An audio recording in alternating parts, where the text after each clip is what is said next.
वो कहावत है ना, 4 दिन की चांदनी फिर अंधेरी रात। फिलहाल इंडियन क्रिकेट फैंस इसी कहावत पर बुमराह को रख करके महसूस कर रहे हैं कि भैया जब तक बुमराह है तभी तक की चांदनी है, बुमराह चले जाएंगे न जाने क्या होने वाला है इस इंडियन क्रिकेट टीम का। आप सोचो कि ये वो बंदा है जो एक दिन वसीम अकरम का रिकॉर्ड तोड़ता है, दूसरे दिन कपिल देव का लेजेंडरी, मतलब जब से हम बड़े हो रहे, जब से हमने क्रिकेट को समझा है, देखा है, जाना है और फास्ट बॉलर्स का नाम सुना है, हमने इन्हीं नामों को सुना है। हमने सुना भाई वसीम अकरम एक ऐसे गेंदबाज जो कहीं भी जाकर के किसी को परेशान करते, ऑस्ट्रेलिया में जाकर के ऑस्ट्रेलिया को, इंग्लैंड में जाकर के इंग्लैंड को। हमने अपने सीनियर से यही सुना, हमने फॉर्मर लेजेंडरी प्लेयर से यही सुना, और आज जब अपनी आंखों के सामने हम जसप्रीत बुमराह को इन बड़े बड़े खिलाड़ियों का रिकॉर्ड तोड़ते हुए देखते हैं तो हमें लगता है यार once in a generation player है। और ये प्लेयर मुस्कुराता रहता है जब इसकी बॉल पर कैच छूटता है तो, मतलब वो कहते हैं ना भाई कि स्किल के साथ जब टैलेंट आपके अंदर बहुत आता है तो थोड़ा एटीट्यूड आता है, थोड़ा गुस्सा आ जाता है। जैसे फॉर एग्जांपल आप इमेजिन करो कि विराट कोहली गेंदबाजी कर रहे हैं और विराट कोहली की बॉल पर कैचेस ऐसे छूट रहे हैं, जडेजा ठप हाथ से जा रहे हैं और ये जायसवाल भाई साहब तो पता नहीं हाथ में क्या ग्लिसरीन वगैरह लगा कर आए, उनके हाथ से ऐसे कैचेस छूट रहे हैं।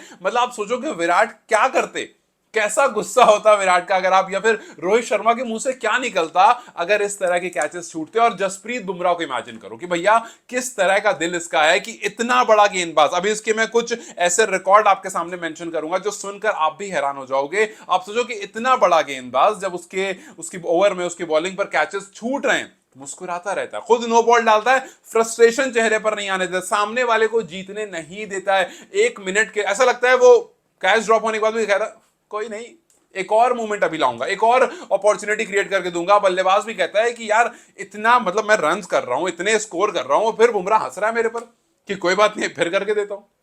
खैर, जसप्रीत बुमराह ने कल वसीम अकरम का रिकॉर्ड तोड़ा था। ओवरसीज में खास करके सेना कंट्रीज में सबसे ज्यादा विकेट लेने वाले गेंदबाज बन गए थे। आज जसप्रीत बुमराह एशिया के पहले ऐसे गेंदबाज बन गए हैं जिन्होंने सेना कंट्री में 150 विकेट्स कंप्लीट करे। जसप्रीत बुमराह ने अगर फाइफर की बात करो तो मुथैया मुरलीधरन को इक्वल कर लिया है सेना कंट्रीज में सबसे ज्यादा फाइफर लेने वालों की लिस्ट में। अब सिर्फ और सिर्फ वसीम अकरम उनसे इस वाली लिस्ट में दूर है, मतलब हाईएस्ट विकेट में तो वसीम अकरम को उन्होंने पीछे छोड़ दिया, लेकिन फाइफर वाली लिस्ट में मुरलीधरन के पास 10 फाइफर थी सेना कंट्रीज में और बुमराह के पास अब 10 फाइफर है, वसीम अकरम के पास 11 है। मतलब सिर्फ एक और फाइफर की देर है और बुमराह जो है वो अकरम को यहां पर भी पीछे छोड़ देंगे। अगर आपको जसप्रीत बुमराह की लॉन्ग टर्म में ग्रेटनेस को समझना, आप इस स्टार्ट की तरफ एक बार नजर डालो। आप देखो कि ये स्टार्ट बता रहा है कि 200 से ज्यादा विकेट लेने वाले सारे गेंदबाज, आज तक जितने गेंदबाज आए हैं उनकी आप एवरेज की तरफ एक बार नजर डालो। जसप्रीत बुमराह जो कि पहले नंबर पर है और मैल्कम मार्शल जो कि दूसरे नंबर पर है, इन दोनों के बीच का गैप है 1.61 का। और यहीं आप देखो जो दूसरे और 10th वाला प्लेयर है उसका गैप है 1.35 का। मतलब पहले और दूसरे के बीच में इतना गैप है जितना सेकंड से लेकर के 10th के बीच में भी नहीं है। ये बताता है जसप्रीत बुमराह की ग्रेटनेस को, ये बताता है क्यों उनको once in a lifetime गेंदबाज कहा जा रहा है। और इस लेवल का गेंदबाज, इस लेवल के गेंदबाज की बॉल पर जब आप कैचेस छोड़ रहे हो तो वो हंसता रहता है, मुझे तो भाई ये समझ में नहीं आ रहा। खैर, जसप्रीत बुमराह ने आज 14th फाइफर कंप्लीट करा और लेजेंडरी कपिल देव जो हैं उनके एज एन इंडियन बॉलर सिर्फ फाइफर के लिस्ट में दूर रह रहे हैं, क्योंकि कपिल देव, अगर आप ओवरऑल बात करो सेना कंट्रीज में तो वो पीछे छोड़ चुके हैं, बिकॉज सेना कंट्रीज में कपिल देव का 7 फाइफर थी। ओवरऑल कपिल देव के पास 23 विकेट्स हैं फाइफर के रूप में और ये आई हैं 223 इनिंग्स में। यहां भी आप नंबर देखो, 223 इनिंग में 23 फाइफर्स और बुमराह ने 14 फाइफर्स लिए हैं सिर्फ 87 इनिंग्स में। मतलब फाइफर के नंबर में उनसे 9 पीछे हैं, लेकिन मैचेस में कुछ लगभग 150 मैच पीछे हैं। सो 150 इनिंग पीछे हैं। सो 150 इनिंग अगर और बुमराह खेल लेंगे तो न जाने वो और किस किस का रिकॉर्ड तोड़ देंगे। और अच्छी बात यह है कि बुमराह ये काम घर से बाहर ज्यादा करते हैं। मतलब अक्सर हम कहते हैं कि यार घर पर डोमिनेंस होता है, लोग घर पर गेंदबाजी जबरदस्त करते हैं, बुमराह घर से बाहर करते हैं। बुमराह ने अब तक घर पर 47 विकेट्स लिए, बस 47 टेस्ट विकेट्स, लेकिन घर से बाहर उन्होंने 163 टेस्ट विकेट्स लिए।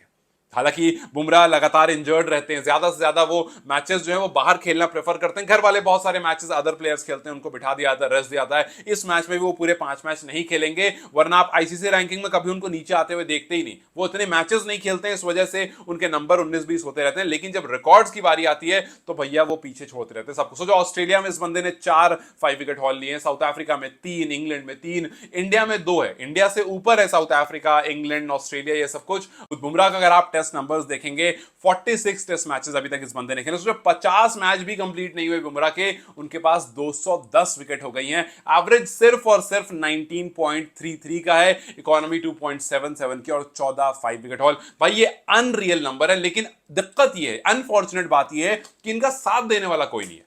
मतलब आप सोचो, आज भी बुमराह ने 5 विकेट लिए, बुमराह के साथ खड़े खिलाड़ियों को देखो, प्रसिद्ध कृष्णा ने 3 विकेट जरूर लिए, लेकिन इकोनॉमी 6.4 का है। मतलब आप लास्ट में कह दो कोई नहीं यार प्रसिद्ध रन लीक करो, विकेट लेकर दो यार, तो प्रसिद्ध ने 3 विकेट जरूर लिए, लेकिन 6.4 की इकोनॉमी से रन देकर गए। सिराज ने 2 विकेट बड़ी मुश्किल से लिए, 4.5 का इनका इकोनॉमी। शार्दुल ठाकुर, जिनको शायद अब अगले मैच में ना देखो, बिकॉज भाई आप 6 ओवर गेंदबाजी करके अगर 6.3 का मतलब 38 रन 6 ओवर में देते हो, विकेट आपने एक भी नहीं ली, बल्लेबाजी में कुछ खास आपने किया नहीं, तो इससे बेहतर ये नहीं है कि आप एक और पेसर को लेकर अंदर घुसो, अर्शदीप को लेकर घुसो, आकाशदीप को लेकर घुसो, सो दैट आपके पास एक और ऑप्शन होगा, बुमराह के पास थोड़ा सा स्पेस मिलेगा कि भाई स्पेल जब चेंज होगा तो आपको बार बार लाने की जरूरत नहीं पड़ेगी। और एक और अच्छा गेंदबाज, Akashdeep is a good bowler, Arshdeep is a good bowler, दोनों में से किसी एक को आप टीम में रख सकते हो। वैसे अर्शदीप होगा तो ज्यादा अच्छा होगा, अच्छा ऑप्शन आपको मिलेगा। सो इस टाइम पर हो सकता है आप अगले मैच में और कुछ चेंजेस देखो, बिकॉज शार्दुल उतना कुछ इफेक्टिवनेस डाल नहीं रहे हैं और आपके अदर बॉलर्स भी हैं वो काफी ज्यादा परेशान हो रहे हैं, और फिर साथ में कैच छोड़ने वाले प्लेयर्स भी आपके आसपास में हैं, तो उनके बारे में भी थोड़ा सोचना पड़ेगा। बट यस, जिस तरह से बुमराह गेंदबाजी कर रहे हैं, हम वही 4 दिन की चांदी और अंधेरी रात वाली कहानी सोचते हैं कि यार अगर बुमराह नहीं रहेंगे तो न जाने क्या होगा। लेट्स होप के अदर बॉलर्स भी स्टेप अप करें, और जो 3 मैच बुमराह खेलेंगे उसके अलावा जो 2 मैच नहीं खेलेंगे उसमें क्या कुछ होने वाला है, क्या ऐसी कंडीशंस पर बुमराह को हटाया जाएगा जहां पर पेसर्स की जरूरत उतनी ज्यादा ना हो, या फिर आपके पास फिर ऑप्शन जो है उनको ही आप एक्सप्लोर करोगे, और वहां पर किस तरह से इंडियन बॉलिंग यूनिट जुड़ेगी और बिना बुमराह के गेंदबाजी करेगी, ये तो खैर वक्त ही बताएगा। बट फिलहाल के लिए he is the greatest ever, और अब बस इंतजार है एक और जो बड़ा रिकॉर्ड रखा है सामने वसीम अकरम का, मोस्ट फाइफर वाला सेना कंट्रीज में। लेट्स सी कितनी जल्दी वो उसको भी तोड़ते हैं, because he is not only the modern day great, he is one of the great of this generation। आपको क्या लगता है? बुमराह के लिए एक लफ्ज कमेंट सेक्शन में जरूर लिखना। Till then you guys take care, I will see you very soon, bye bye.